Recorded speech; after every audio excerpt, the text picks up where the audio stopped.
So Notion has this thing called filters, which you've probably heard about, but I've made a lot of videos about filters. I talk about them in my Notion course and I use them all the time. They're awesome. But there's also this thing if you're ready to take the next level up in Notion called advanced filters. See, filters allow you to have one filter on something. So I can say only show me this stuff or don't show me this stuff. But advanced filters can add like caveats to it. So it lets you get even more granular with the data that you want to see or don't want to see. This is really awesome because you might have heard of Notion groups, but you can only have one group. So I could say, oh, I want to group by project, or I want to group by the date, for example, but I can't group by both. But filters allow you to have multiple filters, which just opens up a lot of possibilities. And this is a skill that can be really useful if you're trying to learn Notion or possibly build your own system. So if you're a Notion beginner or if you've used Notion for years, this tutorial will be great as you'll fully understand how advanced filters work. So subscribe for Notion tutorials and let's dive in. So let's start with how to access filters. So let's just make this a task dashboard. What I'm going to do is /table. Now this is not one of these tables. I've got a separate tutorial on basic tables. I'll put a link in the description to that. Instead, we'll be using these database tables. And that is because these types of tables here do not allow filters, as you can see here. So I can't filter these types of tables, but I can filter these.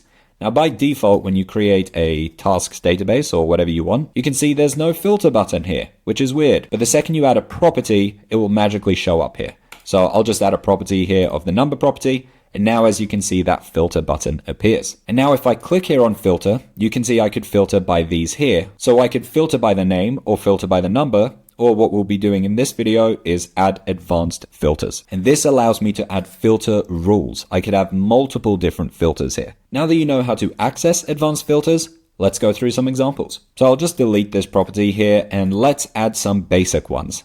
We'll have a checkbox property. And I'll just rename this to a spacebar, and I'll have another property, which is the date property. So now I can see what's the name of the task, when's the date that I'm going to do the task, and is the task completed or not. Now what I'm going to do here is click on add a new view, and I'll click here on table. Now if you don't know how views work, basically when we add filters or sorting or groups, we add them to specific views. So to these different tabs. So I'll leave this one here just to be everything. I'll just call this all. And then what I'll do is add this first advanced filter to this view here. So I'll click on filter and let's do advanced filter. And we'll say here filter where the date, start date is empty. So where the date is empty. And then the other rule, checklist is, and then here we'll say unchecked. So this tab now that we're creating will be called to schedule. So basically it houses all the tasks where the date is empty and where the checklist is unchecked. So let's just call this task 1, and then I'll call this one task 2, and then I'll add another one task 3. And I'll just show you how this works. If I now add a date to task 1 here, as you can see, it gets removed from here. Now it's not being deleted. I could find it here under all. So here I can see task 1 with the date of February 7th. And if I go back to this tab here of to schedule, if I tick in task 2, again, it gets removed. Because we have this advanced filter here saying don't show me tasks that are checked in either. So if I go back to all here, I can see task 2 sitting here checked in. So from this example here, we can see where the date is empty and where the checkbox is unchecked. But what we could do is change and to or, which means that now in this to schedule, I'm seeing both. But if I were to tick in February 7th, as you can see, it gets removed from here. And that's because we're saying where the date is empty or where the checkbox is empty. But if I were to now change this back to and, as you can see, this task 2 now got removed from this tab. So now we have this to schedule tab. So if we ever want to find all the tasks that we haven't completed and we haven't scheduled when we're going to do them yet, we can find them in this tab here. Now, if you're finding this stuff confusing and you just want my all-in-one template, I'll put a link in the description to it. That way you don't have to build anything from scratch. It's already set up for you to start using in only a few clicks. It handles your tasks, your projects, your life buckets, your notes, your resources, and your time tracking. There's a link in the description to the template. So like I mentioned, with Headquarters, I have a time tracking feature. Let's actually use time tracking here as an example for the next filter. Let's say I have this column here for my time tracking.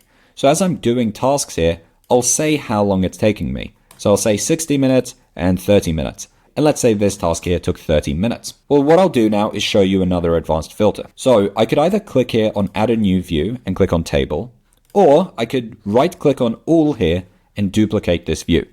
Now, when you duplicate a view, you duplicate the filters that you have along with it, including any sorting and any groups that you have along with it. Now, because this All tab here doesn't have any filters, sorting, or groups, it doesn't duplicate any of that stuff. So we don't have to worry about that. So I'll just duplicate this All view here, and it's kind of like starting from fresh anyway. Now, what I'll do here is call this time tracking. In this view here, what I want to do is calculate more options and sum. And I want to be able to see where my time is going. Now, let's say I add another task for task 5. I'm going to use this tab here as just like a play area to see my information and learn more about where my time is going. So I'll click here on filter. And for this advanced filter, what I'm going to do is say where the checkbox is checked. So obviously for time tracking, I'm only going to have tracked my time for tasks that are completed.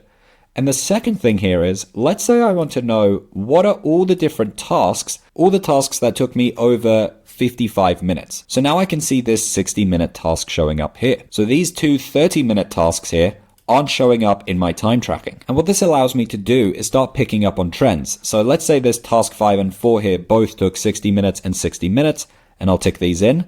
Now magically they'll appear here in this time tracking tab. And this allows me to start picking up on trends. Let's say all of these tasks here were meetings, for example.